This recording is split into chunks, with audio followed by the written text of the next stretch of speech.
Pemirsa, terima kasih Anda masih bersama Seputar Bali. Personel Polres Bangli mendatangi Makokodim 1626 Bangli. Kedatangan puluhan anggota Polres ini dipimpin langsung Kapolres Bangli AKBP Gusti Agung Dana Aryawan, serangkaian HUT TNI ke-75.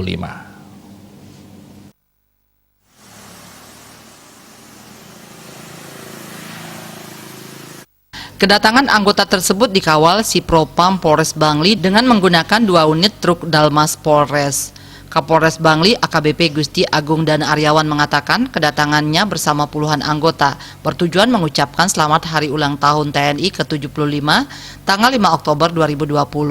Kedatangan anggota Polres Bangli ini disambut langsung Dandim 1626 Bangli, Letkol Infantri Gede Putu Swardana dan anggotanya.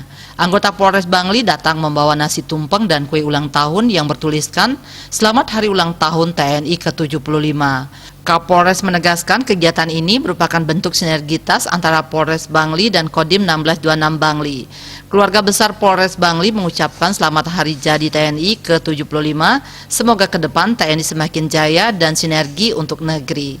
Semoga dengan hari ulang tahun TNI ke-75 ini makin jaya, kemudian makin bersinergi untuk negeri, dan mudah-mudahan dengan kegiatan ini antara TNI Polri dapat lebih solid, karena TNI Polri merupakan pilar daripada negara yang di masa apapun merupakan andalan daripada bangsa ini untuk tetap menjaga kesatuan dan persatuan bangsa.